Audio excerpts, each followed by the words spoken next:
Hey guys, Jonah here, back with a beer review, and yeah, we're continuing in the grapefruit kind of vein.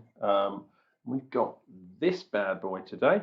It is wild beer, peel breaker, grapefruit session IPA. I know, it's another session IPA. Wild beer though is usually pretty good. Oops, and if we get it to focus. Cerveza contains wheat, which is always good, but what was I looking for? This bit, yes, 4.7, I think, if that will, yep, 4.7%. Vegan, don't give it to the pregnant ladies, which is always a good thing. You don't want those pregnant ladies coming after you.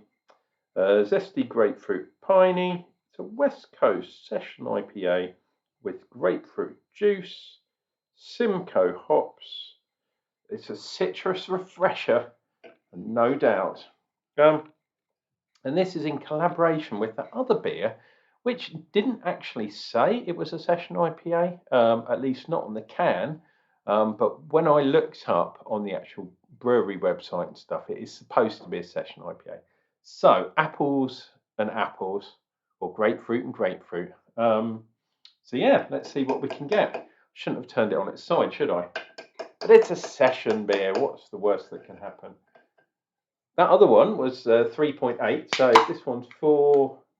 Whoa, Jesus fucking Christ. Okay, we've got another gusher.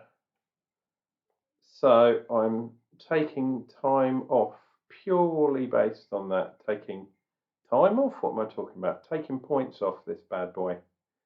Because nobody likes a gusher, do they? Well, maybe they do. Might be a fetish thing, shall we say.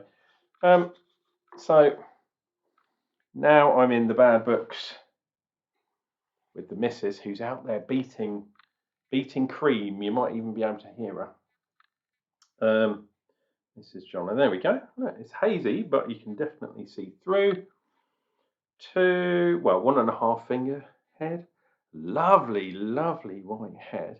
And this actually is made with grapefruit juice, whereas the other one had grapefruit extract, whatever that may be. And I am getting a zestiness. It's more a lemony, limey kind of thing on the nose, which is good. I'm also getting a tiny bit of tropicalness, maybe pine-ish, something. Probably from the Simcoe, to be perfectly honest. And I've got it in the same glass, which is the Gav's glass. Same as the other one, trying to keep everything as similar as possible. Let's dive into it.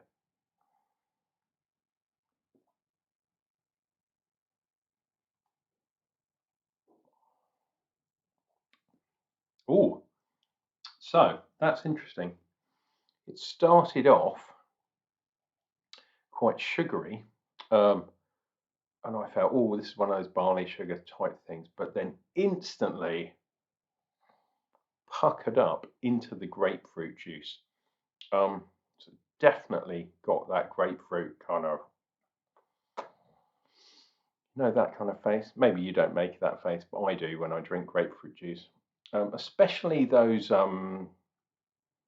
those small ones, the real juicy ones.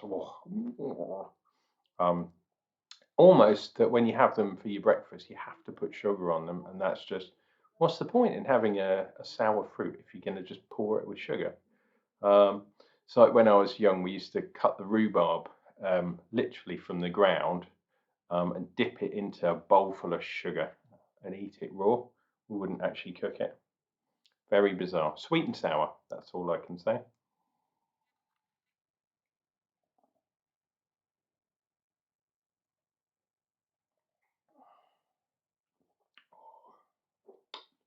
Yeah, this is a lot more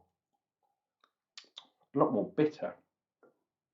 The weird thing is though that you are getting some, and this is bizarre because a grapefruit is kind of a tropical fruit, do you know what I mean? But it's a fleshy fruit, whereas your normal tropical kind of fruits your mangoes, your papayas, those type of things. They're all kind of seeded fruits.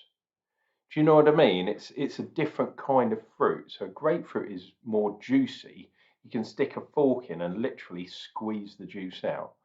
Whereas those more tropical type fruits, you can't. It's sort of a more like a mango as well, sort of similar. So it's kind of mixing two different kinds of fruit.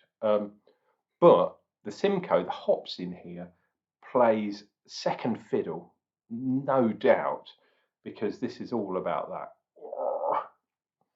Very weird. It's kind of almost wine-like in that kind of bitterness. I suppose grapes are kind of fleshy fruits as well, so it's more of a kind of wine style thing. Maybe it had the Simcoe in it just because they wanted it to be a more kind of hazy kind of thing going on.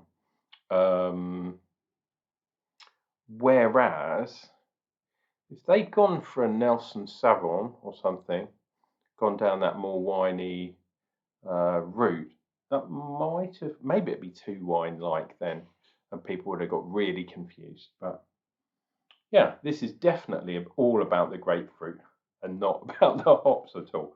It's slightly different to the one I had the other day.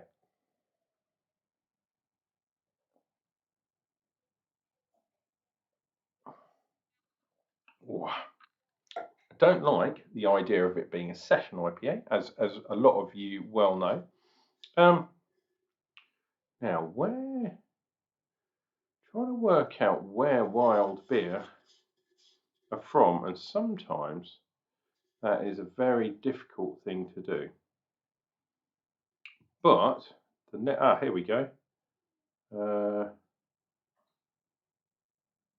Can't quite see that. Let me see if you guys can see, or if we can zoom in there.